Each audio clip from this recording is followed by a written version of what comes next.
Hey guys, in this video we're going to look at how to put together a shit hits the fan account. Now, what that means is that when the shit hits the fan, you've got some money to dig into to help you pay for the things that are popping up. So something that Kiwis don't do very well and something that's very, very smart to do. And why?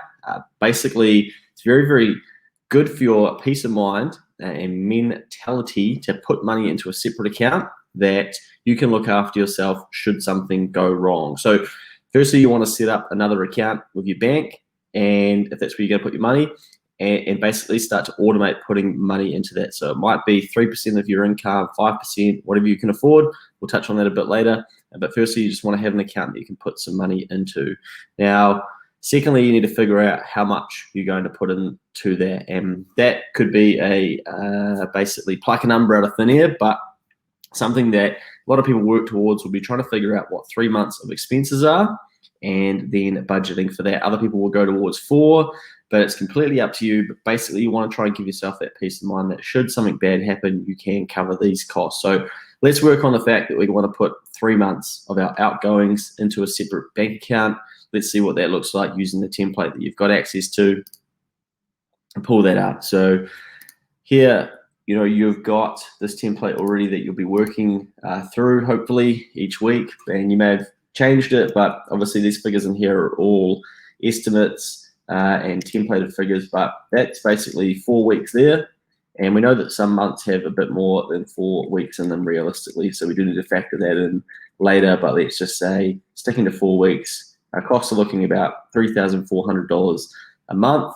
And you probably think, wow, that's quite a lot. So then what you want to do is figure out, right, what things could I not pay for if I didn't have to? Well, you're probably going to need to pay your insurance. Your phone, you're probably not going to be able to get rid of. You might be able to get rid of your gym. Hopefully you don't have a credit card.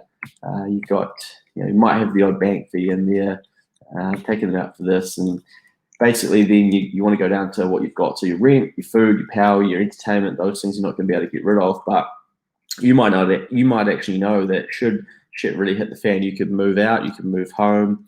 But if you've got a mortgage, for instance, then you do need to factor that into it. So a very smart thing to do for people that have mortgages is to build a buffer account so that they can give themselves some breathing space should something happen or a scenario pop up where they need the money. But an area where I've used it to good advantage for myself was just recently I popped my shoulder playing football. And all of a sudden, I had emergency A&E costs, X-ray after X-ray, and more physio, and purchasing painkillers and different things that I needed to do, and a sling. And all of that didn't come out of my day-to-day fund. That came out of my shit hits the fan account. So I dipped into my shit hits the fan account, and then I top it back up as I go over the next few months, as hopefully some normality comes through. So we jump back in to this. If you want to work out what a month costs for you, and then you want to times it out by 3, then you might come up with a figure of say 10 grand. So that's why a lot of people don't do this, because straight away it seems too scary and it seems too unachievable. So like I say, go back through and figure out what things could you potentially not have to pay.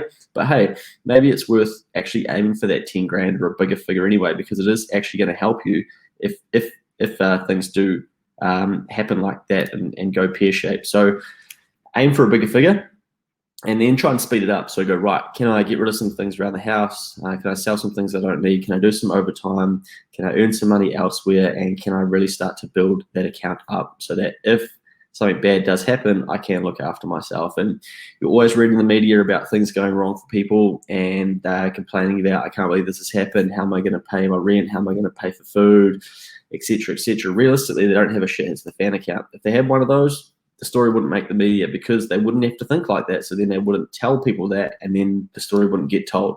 So, I'm not saying that those people's situations aren't realistic, and they are. That's why this can happen to all of us. So be smart about it. Build a separate account. Give yourself peace of mind. And I would love to hear about how other people are going about it. Drop some things in the comments below.